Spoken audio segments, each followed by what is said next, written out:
नमस्कार। स्वागत है आप सभी का आपके अपने चैनल दिव्य दृष्टि में। माघ मास में सूर्य के मकर राशि में होने पर किया गया स्नान रुद्रग्नों को तृप्त करने वाला होता है। देव की नदी में स्नान करने से दिव्य देह प्राप्त होती है। गोमती में स्नान करने से मोक्ष प्राप्त होता है और हेमकूट, महाकाल, ओंकारेश्वर, अमरेश्वर, नीलकंठ आदि तीर्थों में स्नान करने से रुद्रलोक की प्राप्ति होती है। माघ मास में संगम पर स्नान करने से सभी इच्छाएं पूर्ण होती हैं और अद्भुत पुण्य की प्राप्ति होती है। विशेष रूप से प्रयागराज में माघ स्नान का फल अत्यंत दुर्लभ और श्रेष्ठ होता है। इसके प्रभाव से मनुष्य जन्म मरण के बंधन से मुक्त हो जाता है। जो व्यक्ति मात्र 3 दिन भी माघ स्नान करता है वह महापातकी होने पर भी नरक में नहीं जाता। प्रयागराज में स्नान करने वाले व्यक्ति को समस्त सिद्धियां और संपत्ति प्राप्त होती है। यह स्नान राजसूय यज्ञ से भी अधिक पुण्य देने वाला होता है। इसलिए जो भी माघ मास के स्नान का महात्म्य समझकर इसका पालन करता है वह परम लोकों की प्राप्ति करता है और समस्त पापों से मुक्त हो जाता है। आइए माघ मास के 21वें अध्याय का महात्म्य सुनते हैं।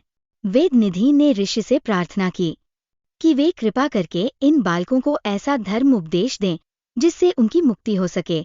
उन्होंने कहा कि ऋषि समर्थ हैं और इस कार्य में सहायता कर सकते हैं। लोमश जी ने उत्तर दिया कि इन बालकों की मुक्ति का एकमात्र उपाय माघ स्नान है। यदि वे उनके साथ माघ स्नान करें तो निश्चित रूप से उनकी मुक्ति हो जाएगी। इससे अच्छा दूसरा कोई उपाय नहीं है। माघ स्नान में ही पापों, श्रापों और तीर्थों पर किए गए दोषों को नष्ट करने की शक्ति निहित है। तीर्थों पर किया गया माघ स्नान 7 जन्मों तक के पापों का नाश करता है। मुनियों का कथन है कि जिन पापों का कोई प्रायश्चित नहीं होता वे भी माघ स्नान से समाप्त हो सकते हैं। ज्ञानीजन माघ मास को सबसे पवित्र मानते हैं और इस मास में स्नान करने से मोक्ष की प्राप्ति होती है। हिमालय की पर्वत श्रृंखलाओं में स्थित तीर्थों पर किया गया माघ स्नान विशेष रूप से प्रभावी होता है। अच्छेद में ये स्वर्ग प्रदान करता है, वद्रीवन में मोक्ष देता है, नर्मदा के जल में स्नान करने से पाप और दुखों का नाश होता है तथा शिवलोक की प्राप्ति होती है। यमुना में किया गया माघ स्नान पापों से मुक्त कर सूर्यलोक तक पहुंचाने वाला होता है। सरस्वती में स्नान करने से अधनाश होता है और ब्रह्मलोक की प्राप्ति होती है। विशाखा में किया गया माघ स्नान जन्म मृत्यु के चक्र से मुक्त करने वाला होता है। श्री गंगा जी में माघ स्नान विष्णुलोक की प्राप्ति के लिए सर्वोत्तम साधन माना जाता है। तृप्ति, सरयू, गंडक, सिंधु, चंद्रभागा, कौशिकी, गोदावरी, भीमा, पयोष्णा, कृष्णा, वाणिका, कावेरी, तुंगभद्रा और अन्य समुद्र में मिलने वाली नदियों में माघ स्नान करने से व्यक्ति पापों से मुक्त होकर स्वर्ग प्राप्त करता है। नैमिष में स्नान करने से विष्णुलोक और पुष्कर में स्नान से ब्रह्मलोक की प्राप्ति होती है। कुरुक्षेत्र में स्नान करने से इंद्रलोक तथा देव सरोवर में स्नान करने से उत्तम फल की प्राप्ति होती है। मकर संक्रांति के समय माघ मास में स्नान करने से रुद्रग्नों की कृपा प्राप्त होती है और देव की नदी में स्नान करने से देवताओं का स्वरूप मिलता है। गोमती में स्नान करने से मोक्ष प्राप्त होता है। हेमकूट, महाकाल, ओंकार, अमरेश्वर, नीलकंठ और अबुद्ध जैसे तीर्थों में स्नान करने से रुद्रलोक की प्राप्ति होती है। माघ मास में नदियों के संगम पर स्नान करने से जो पुण्य मिलता है वह सबसे श्रेष्ठ माना जाता है और इससे प्राणियों की सभी इच्छाएं पूर्ण होती है। प्रयागराज में माघ स्नान बड़े सौभाग्य से प्राप्त होता है और इसके प्रभाव से जीव आवागम के बंधन से मुक्त हो जाता है। जो व्यक्ति मात्र 3 दिन भी माघ स्नान कर लेते हैं वे महापातकी होने पर भी नरक में नहीं जाते। प्रयागराज में माघ स्नान करने वाले सभी सिद्धियों और संपदाओं को प्राप्त करते हैं तथा इससे राजसूय यज्ञ से भी अधिक फल मिलता है। एक समय अवती नगर में वीरसेन नामक राजा हुआ। उसने नर्मदा के तट पर राजसूय यज्ञ किया और 16 अश्वमेध यज्ञ भी संपन्न किए। राजा ने विपुल मात्रा में सोना और अन्न दान में दिया तथा सहस्रों गौएं ब्राह्मणों को अर्पित की। उसी के राज्य में भद्रकी नामक एक मूर्ख, दुराचारी और धर्मत्यागी ब्राह्मण रहता था। वह कुलहीन था और खेती करके जीवनयापन करता था। कुछ समय बाद जब उसका मन खेती में भी नहीं लगा तो वो आलसी बनकर घर में ही पड़ा रहने लगा। इससे क्रोधित होकर उसके भाइयों ने उसे घर से निकाल दिया। दर दर भटकते हुए वो भूखा प्यासा इधर उधर घूमता रहा और अंततः प्रयागराज पहुंचा। वहां उसने माघ मास में एकादशी के दिन त्रिवेणी में 3 दिन तक स्नान किया। इस स्नान के प्रभाव से उसके सभी पाप नष्ट हो गए और वह पुनः श्रेष्ठ ब्राह्मणों की गणना में शामिल हो गया। इसके बाद वह अपने घर लौट आया। संयोगवश राजा वीरसेन और भद्रकी की मृत्यु एक ही समय हुई और स्वर्ग में उनकी गति को स्वयं देखा गया। राजसूय यज्ञ करने वाले को पुनः गर्भ में जन्म लेना पड़ता है, किंतु जो त्रिवेणी में माघ स्नान करते हैं वे मोक्ष प्राप्त कर लेते हैं।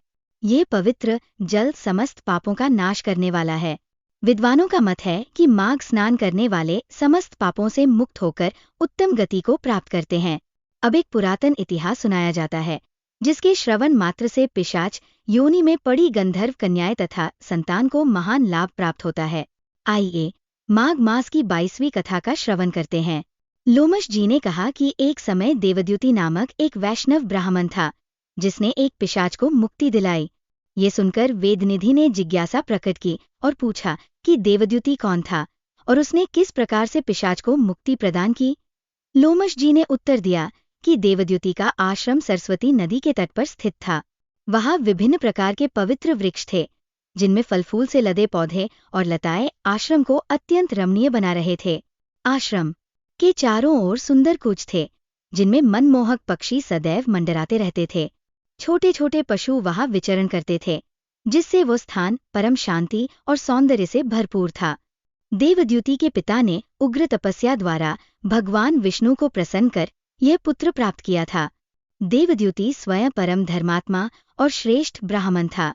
वह कठोर नियमों का पालन करते हुए ग्रीष्मकाल में प्रचंड सूर्य की ओर नेत्र टिकाकर पंचाग्नियों के मध्य तपस्या करता था।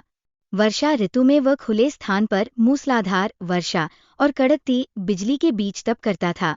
पौष मास में कड़कड़ाती ठंड में सरस्वती सरोवर के शीतल जल में तपस्या करता था। उसका जीवन पूर्णतः हरि आराधना, अग्निहोत्र, अतिथि सेवा और कठोर तप में व्यतीत होता था। वह वेदों का ज्ञाता था और केवल उन्हीं फलों को आहार के रूप में ग्रहण करता था जो स्वयं टूटकर गिर जाते थे। इस कठोर तप के कारण उसका शरीर अत्यंत दुर्बल हो गया। सहस्रों वर्ष व्यतीत हो गए और उसकी तपस्या के प्रभाव से वह पर्वत अद्भुत तेज से चमकने लगा। उसके तप के तेज को सहने की शक्ति किसी में नहीं थी। उसके प्रभाव से वन के सभी जीवों ने अपने स्वाभाविक वैर को त्याग दिया था। वह ब्राह्मण तीनों समय विधि पूर्वक नारायण की पूजा करता, हरि चरणों में ध्यान लगाकर सहस्रों सुगंधित खिले हुए कमल वेद मंत्रों के साथ अर्पित करता और भगवान विष्णु को प्रसन्न करने के लिए निरंतर भक्ति करता। महर्षि दधीचि के वरदान के कारण ही वह वैष्णव बना था।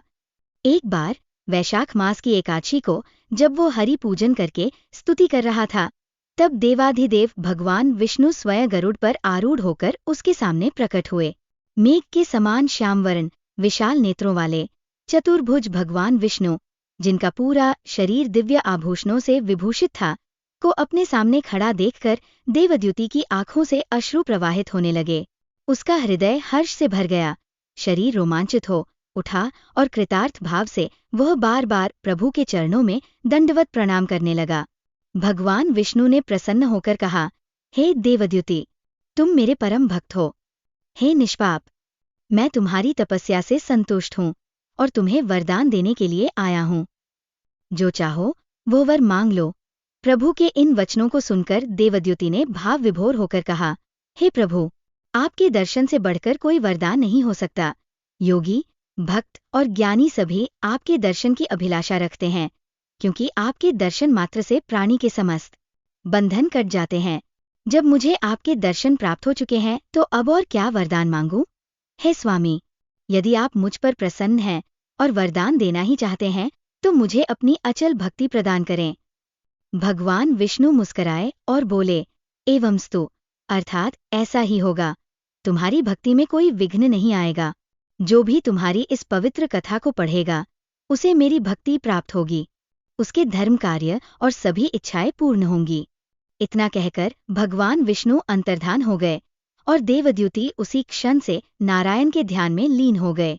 माघ मास के दिन सुनने वाली एक प्रसिद्ध कथा इस प्रकार है। एक समय की बात है, एक गांव में एक ब्राह्मण अपने परिवार के साथ रहता था। वह ब्राह्मण अत्यधिक पापी था। उसका जीवन नशे, झूठ और दूसरों को ठगने में व्यतीत हो रहा था। अपने पापों के कारण वह बहुत ही दुखी रहता था। लेकिन उसे किसी भी प्रकार का पापों का प्रायश्चित नहीं दिखाई देता था। वह माघ मास के पवित्र स्नान के महत्व को भी नहीं जानता था और माघ मास में स्नान नहीं करता था। एक दिन उस ब्राह्मण को एक संत मिले जो पवित्र विचारों और साधना में लीन रहते थे। संत ने उस ब्राह्मण से कहा, हे ब्राह्मण, तुम पापों से दुखी हो, क्या तुम माघ मास में स्नान नहीं करते हो? इस महीने में किए गए स्नान से सभी पापों का नाश होता है और मोक्ष की प्राप्ति होती है। ब्राह्मण ने कहा, मुझे तो विश्वास ही नहीं होता कि माघ स्नान से इतने बड़े पुण्य मिल सकते हैं। मैं तो केवल साधारण स्नान ही करता हूँ। संत मुस्कराए और कहा, यदि तुम माघ मास में सच्चे मन से स्नान करो और भगवान विष्णु की पूजा करो तो तुम्हारे सभी पाप नष्ट हो जाएंगे और तुम्हारा जीवन बदल जाएगा। ब्राह्मण ने संत की बात मानी और माघ मास में गंगा नदी में स्नान करने का निश्चय किया।